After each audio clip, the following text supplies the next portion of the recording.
Resident Evil franchise is rich with lore, as some parts of the story date as far back as the early 1900s. This really shouldn't be that surprising though, considering the fact that Resident Evil currently has over 30 video games, both canon and non-canon entries, and has been around for almost 30 years now. But with a great amount of video games in the Resident Evil catalog comes a great amount of contradictions to the lore, even when excluding the changes made in the remakes in comparison to the original games, as well as all of the non-canon pieces of media out there. There's honestly a lot of important details in the lore of the franchise that just straight up contradict other established things inside of the Resident Evil universe. So as a fun little topic for this episode of Nerdspace Games, I'll be taking a look at the biggest contradictions in the lore of the Resident Evil series. As mentioned earlier, I'll be excluding any and all non-canon pieces of media. Also, while I'll be taking a look at the contradictions in the remakes in comparison to the other remakes, I won't be focusing on the contradictions regarding the changes between the original games and the remakes. Wow, that's actually a mouthful. What I mean by that is that remakes and original games are technically set in their own universes, therefore it's unfair to point out the contradictions in two different universes. Does that make sense? But before we get started, if you haven't already, please consider subscribing to the channel for more survival horror content. Also hit that like button if you enjoyed today's topic. Finally, the official Nerdspace shop is officially live, and if you want to support the channel, pick up your favorite piece of merch today using the link below. Anyway, my name is Ruben with Nerdspace Games, and here are the 5 biggest contradictions in Resident Evil lore. Let's get it. Number 1, Rebecca Chambers, Resident Evil 0, and Resident Evil Remake. Honestly, almost everything about Rebecca is a contradiction. By that, I mean the Rebecca Chambers that we meet in RE0 does not appear to carry over to the Rebecca Chambers that we know in the 2002 remake of Resident Evil. This is actually kind of crazy when you think about it, as both games were being developed at the exact same time and even released in the same year, but clearly there wasn't enough communication between the two teams developing both games, and therefore, outside of the way she looks, Rebecca almost seems like two different people. First, there's her experience. In the remake, Rebecca Chambers comes off as a damsel who is unable to defend herself against a single hunter, but in the prequel, Resident Evil 0, Rebecca not only fights hunters and zombies, but she also takes on a damn tyrant on her own at one point. Then you have the contradictions in Rebecca's memories. See, during the events of RE0, Rebecca eventually learns that Umbrella is behind the outbreaks and the experiments. However, in the first game, Rebecca doesn't mention any of this to Chris at all, even when she's talking to him about how the medicine in one of the rooms are all created by Umbrella. Seems like a pretty big piece of information, Rebecca, that you just decided to not mention to Chris, you know? There's other contradictions between the two versions of Rebecca that we got, but to save some time, we'll just bunch them all together as a single entry on today's list. Number 2, the world knows about Raccoon City, Resident Evil 2 and 3 remakes. So when it comes to the lore surrounding the Raccoon City outbreak, there's a list of different contradictions that we can talk about. Was it a small town or a big city? Was it a nuke or was it a bomb? However, the biggest contradiction, in my opinion, is in regards to the publicity surrounding the outbreak itself. Specifically, I'm talking about the remake timeline and the events that occurred in Resident Evil 2 and 3 remake. See, both games took place right around the same time, with RE3 remake taking place both before and after the events of the second game. On September 28th, the first half of RE3 remake takes place.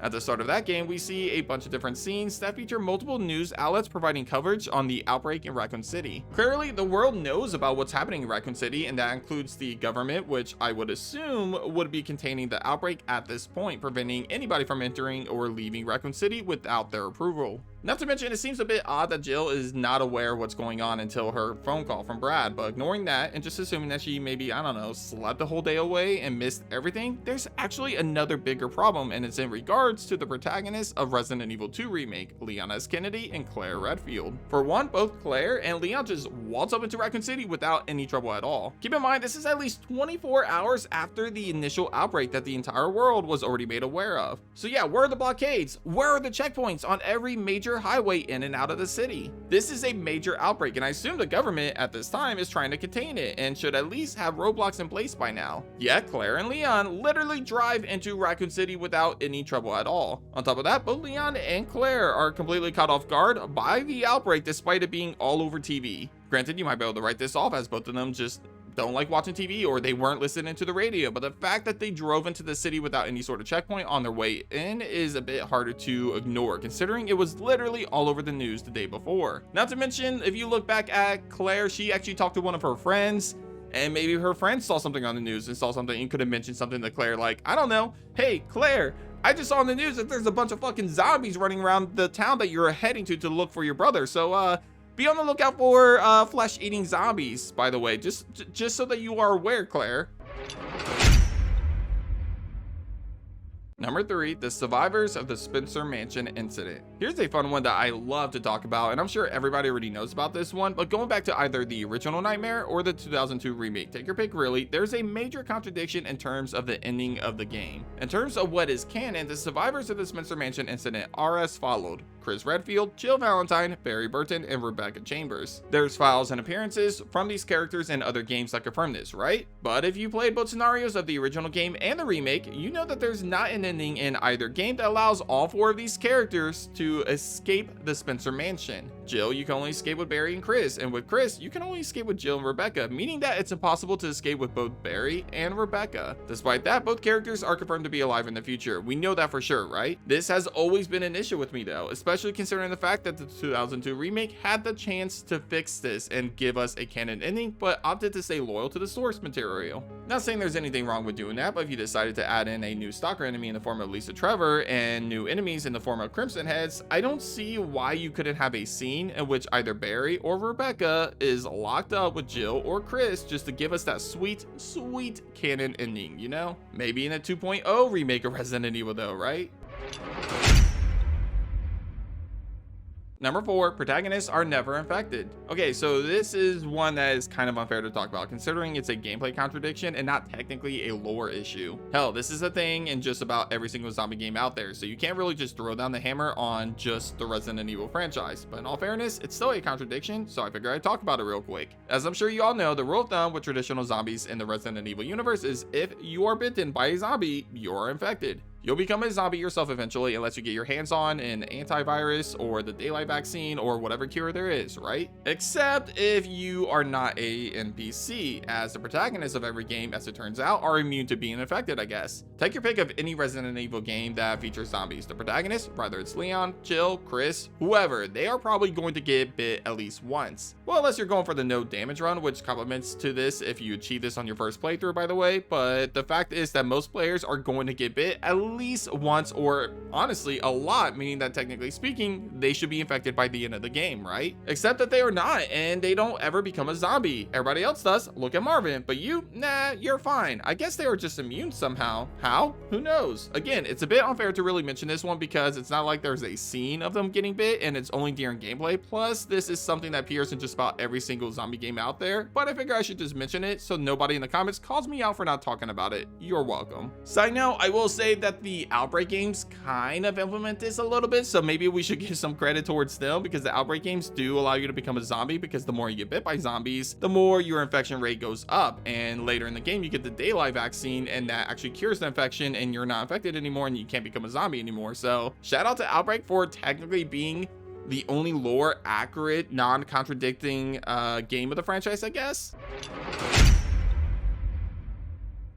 Number 5, the timeline of Eve's influence. Resident Evil 7. Throughout Resident Evil 7, we encounter multiple characters that are infected with the mold. Jack, Marguerite, Mia, Zoe, and even Lucas, although by the time we meet him, he's received some sort of vaccine that makes him immune to Eve's influence from the connections. Hell, even Ethan is infected for a majority of the game, by the way. Spoilers, by the way, for anybody that hasn't played Village. Sorry about that. Despite everything that we've read in the files, though, and seen in the game, there's a lot of contradictions in how long it takes for Eve to officially have full control of them. For example, files in the game explain that the mold doesn't completely take control of infected individuals right away. In fact, it's something that takes time and it's a slow process before the victims are fully influenced by the mold to the point where Eve has control of them. Now, Jack and Marguerite Baker specifically are the perfect examples of this. There are letters and files that have them going on with their everyday life while experiencing the influence little by little. Hell, Marguerite even sees a doctor at one point when she starts realizing that she's hallucinating. So yeah, this is a process, and the Baker family that we meet in Resident Evil 7 took a long period of time before they eventually ended up completely under Eve's influence.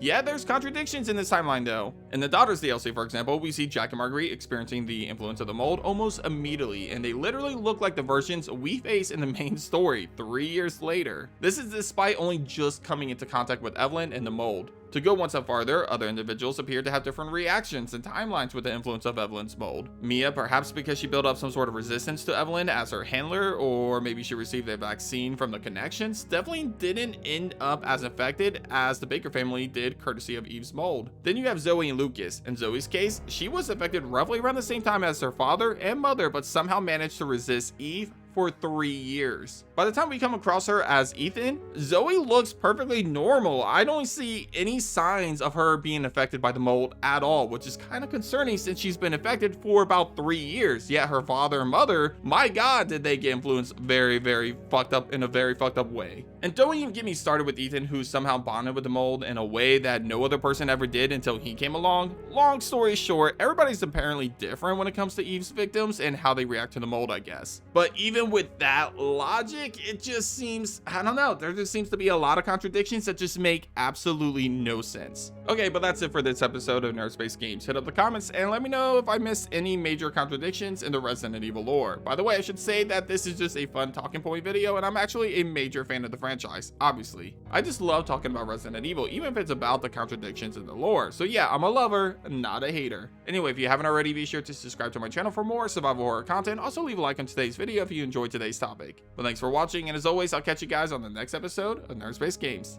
Take care.